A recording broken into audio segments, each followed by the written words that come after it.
Une illusion peut vraiment nous rendre la vie très très dure. C'est celle de croire que ça ira mieux demain. Ça ira mieux demain, ça ira mieux quand les enfants seront grands et autonomes, ça ira mieux quand nous serons à la retraite, ça ira mieux quand j'aurai touché le gros lot, ça ira mieux quand j'aurai perdu ma vieille mère, ça ira mieux quand j'aurai terminé ma thérapie dans 45 ans. Hein.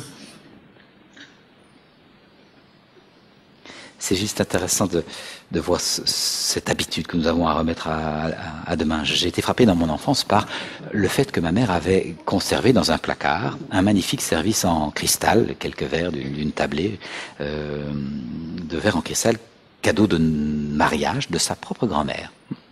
Et ce magnifique service était dans un placard, prenant tranquillement la poussière en ayant conservé les étiquettes du fabricant. Et de temps en temps, j'ouvrais l'armoire pour aller voir les verres et je les faisais chanter. Ma mère me disait, touche pas mes verres, tu vas me les casser. Mais maman, c'est quand qu'on les emploie? Ils sont là dans la poussière, ce serait quand même bien gai de les avoir à table. Pas tous les jours, on les gardera pour une grande occasion. D'accord, maman. Et c'est quand, la grande occasion? Alors, je sais pas, mais peut-être par exemple au mariage de ta sœur. Bon. Quelques années passent, arrive le mariage de ma sœur. Maman, on les sort, les verres. Ah, non, t'es fou, il y a trop d'invités, ils vont nous les casser. Ma mère est morte à 50 ans d'un cancer foudroyant, j'en avais 20. Les verres ne sont jamais sortis de l'armoire. Ce service était censé être au service d'un être humain pour enjoliver les tablées familiales. Il est resté dans la poussière par peur de ce qu'on le casse,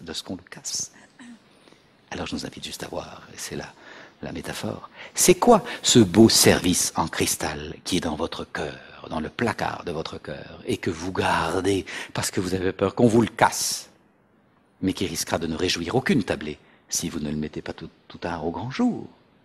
Et le service en cristal, c'est peut-être une sensibilité, une délicatesse, une fantaisie, un esprit d'aventure, une force, un élan créateur, une fragilité. Peu importe. C'est quoi votre trésor? Pour m'être occupé d'êtres humains, pour m'être occupé de pas mal d'êtres humains depuis une quinzaine d'années, je peux vraiment témoigner que je sais que dans le cœur de chaque être humain, il y a un trésor extraordinaire qui n'attend que l'occasion pour se déployer et servir. Et je pense que si nous pouvons découvrir notre trésor, c'est vraiment à ce moment-là que nous sommes généreux de nous-mêmes.